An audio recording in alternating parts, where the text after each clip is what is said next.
خەڵکی تێکۆشەری شار و دێهاتەکانی کوردستان هەروەک ئاگادارن بەداخەوە دوێنێ ڕژیمی جەنایەتکاری جمهوری ئیسلامی خانەوادەی 4 بەندکراوی زیندانی بانگ کردووە و داوای لێکردوون کە بۆ ئاخرین جار بیانبینن لە زیندانی ئەوین. ئەم جەنایەتە بە شوێن ئەوا دێ کە هەفتەی گوزەشتە محەممەدی قبادلویان بەداخەوە ئیعدام کرد.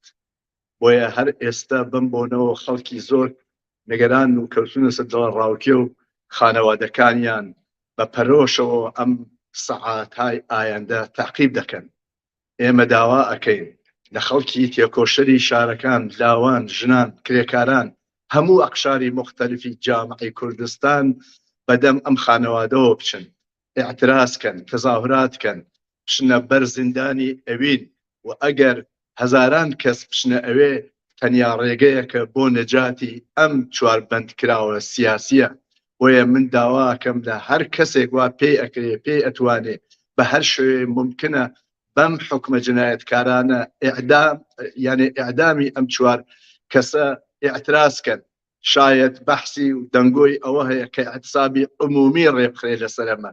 بە نەزەر من ئەمە یا تەظاهرات و ئیعترازاتی خیابانی یەکێ لەو ئەبزارانەیە شاید بتوانێت لە ئاخرین ساعەتهای ژیانی ئەم 4 عەزیزە نەجاتیان بدات و بگەڕێنەوە سەر زندگی خۆیان.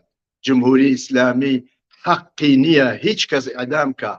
ئەو ساڵها 44 ساڵە خەریک ئیعدام و جەنایەتە ئەم جارە بە نظر من تەنیا ئیعترازی متحد و یەکپارچەی خەڵک لە هەموو سەراسەری ئێران و بەتایبەت شارەکان و دێهاتەکانی کوردستان دەتوانێت مانعی ئیجرای ئەم حکومە جەنایەتکارانە بێ. با پێکەوە هەموو کەس لە هەموو ئەقشاری مختلفی جامعە ئەم ئیعترازە ڕێبخەین و مانع بین ئەم عەزیزانە ئیعدام بکرێن. جمهوری ئیسلامی حەقی ئیعدامی هیچ کەسی نییە.